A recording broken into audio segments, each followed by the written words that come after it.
आखिर जो पंचायत सहायक लंबे समय से सेवा नियमों में लेने की मांग कर रहे थे, आज उनका नोटिफिकेशन जारी हो चुका है। राजस्थान सरकार कार्यालय अतिरिक्त मुख्य सचिव स्कूल शिक्षा भाषा एवं पुस्तकालय विभाग पंचायती राज विभाग जयपुर से इसमें जो एडॉप्ट किए गए हैं, जो ग्राम पंचायत सहायक हैं, शिक्षा कर्मी हैं और पैरा टीचर को राजस्थान जो contractual hirings to civil post rule 2022 के अंतर्गत लाने के संबंध में है।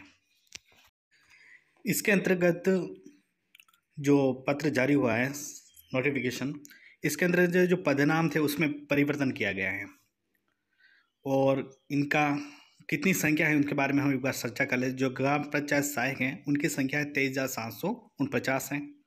शिक्षाकर्मी के अंतर्गत आते हैं वरिष्ठतम शिक्षाकर्मी जो 26 हैं और वरिष्ठ शिक्षाकर्मी 1,764 हैं और सामान्य शिक्षाकर्मी 2,048 हैं और पैरा टीचरों की जो संख्या है वो 3,886 है। अब इसके बारे में बताया गया है कि जो उक्त पदों को लेकर जो Rajasthan constitutional hiring to civil post rule 2022 के अंतर्गत लिए जाने के बाद इन पदों में का नवीनीकरण की नया नाम दिया गया है तथा इसमें आगे हम देखेंगे कि इनमें इनका मानदेय क्या होगा और किस नाम से इनको अब जाना जाएगा। विद्या नाम पदनाम क्या है, अब उनका संशोधित पदनाम क्या रखा गया है और नियम को अंतर्गत लेने के बाद इनका जो मानदेय क्या होगा। सबसे पहले शिक्षाकर्मी जहाँ था उनका नाम शिक्षा सहायक रखा गया है अब, और उनका जो मासिक मानदेय होगा वो होगा 10,400 रुपये। पैरा टीचर्स हैं, उनका नाम परिवर्तन करके पाठशाला सहायक रखा गया है, उनका मानदेय होगा 10,400 रुपये। और ग्राम पंचायत सहायक है, उनका नाम परिवर्तन करके अब उनका नाम रखा गया है विद्यालय सहायक, तो उनका जो मानदेय होगा वो होगा 10,400 रुपये। अब इसमें बिंदु नंबर 1 में लिख रखा है कि इन नियमों के अंतर्गत आने से पूर्व यदि किसी कार्मिक को उपरोक्त निर्धारित किए जा रहे मानदेय से अधिक मानदेय प्राप्त हैं तो ऐसे कार्मिकों को वर्तमान में प्राप्त मानदेय को संरक्षित किया जाएगा।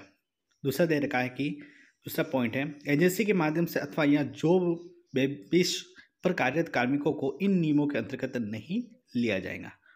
तीसरा पॉइंट है, Rajasthan constitutional hirings to civil post rule 2022 के नियम 3 के प्रावधान के अनुसार कार्यरत कार्मिकों को पद के लिए निर्धारित शैक्षणिक योग्यता एवं अनुभव की शर्त पूरी करने पर ही इन नियमों के अंतर्गत लाया जाएगा। अब जो नियम दे रखे हैं उनकी क्या कुछ शर्तें होंगी, क्या योग्यता रखनी है, उनके अकॉर्डिंग होगा तो ही उनके नियमों के अंतर्गत दिया जाएगा। चौथा पॉइंट है, Rajasthan constitutional hiring to civil post rule 2022 के अंतर्गत उपरोक्त पदों के कार्मिकों को निम्नानुसार सेवा अवधि पूर्व करने पर उच्चतर मानदेय एवं निम्न संशोधित पदनाम होगा। इसमें बता रखा है कि जो शिक्षा सहायक हैं जिनका 9 वर्ष का अनुभव है तो उनको जो निर्धारित सुविधा अवधि पूर्ण करने पर पदनाम शिक्षा सहायक ग्रेड 2 रखा गया और 9 वर्ष हो गए उनको कितना मिलेगा, 18,500 रुपये। और 18 वर्ष से जो अधिक हो गए हैं जो शिक्षा सहायक ग्रेड 1 में होंगे जिनका वेतन होगा 32,300 रुपये। उसी प्रकार पाठशाला सहायक का भी 9 वर्ष होने पर पाठशाला सहायक जो 2nd ग्रेड है उनका 18,500 होगा और जिसका 18 वर्ष हो गया है जो ग्रेड 1 में आएंगे जिनका 32,300 रुपये मानदेय होगा। उसी प्रकार विद्यालय सहायक जो पंचायत सहायक हैं जिनका 9 वर्ष का हो गया है तो विद्यालय सहायक 2nd ग्रेड है जो 18,500 होगा और 18 साल अधिक होने पर जो ग्रेड 1 में हो जाएंगे उनका 32,300 रुपये मानदेय होगा। अब इसके अंतर्गत कुछ बिंदु दे रखे हैं कि जैसे जिन संविदा कार्मिकों को पूर्व का मानदेय संरक्षित किया गया है उन कार्मिकों के क्रम 9 से लेकर 18 वर्ष की जो अवधि है इन नियमों में सेवा पूर्ण करने पर यदि प्राप्त मानदेय उपरोक्त निर्धारित मानदेय से अधिक हैं तो ऐसे कार्मिकों को उन्हें प्राप्त मानदेय में 2 वार्षिक वृद्धियां जोड़कर मानदेय निर्धारित किया जाएगा। जिन कार्मिकों का पूर्व में प्राप्त मानदेय संरक्षित किया गया है उनका जो 9 से 18 वर्ष की सेवा गणना इन नियमों के अंतर्गत आने की दिनांक से की जाएंगी, अर्थात पूर्व में की गई संविदा सेवा 9 से 18 वर्ष की गणना के में सम्मिलित नहीं की जाएंगी। यानी कि ये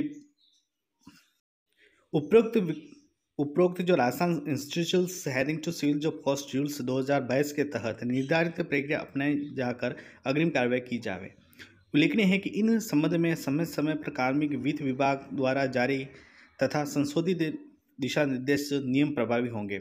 उपरोक्त स्वीकृत वित्त विभाग की आईडी संख्या जो दे रखी है 14/10/2022 में प्रदत्त सहमति के अनुसार ये जारी किया गया, अनुसरण किया गया उसका। अब ये नोटिफिकेशन जारी हो चुका है, लेकिन इसके बाद स्क्रीनिंग का कार्य होगा। स्क्रीनिंग होने के बाद कौन इसके नियमों के अंतर्गत आता है कि नहीं आता है, किस प्रकार की शैक्षणिक योग्यताएं रखता है, उसके अनुसार क्या उसका नियमितीकरण हो सकता है इसमें, तो उस नियमों के अंतर्गत आता है तो वो आगे की प्रक्रिया रहेगी।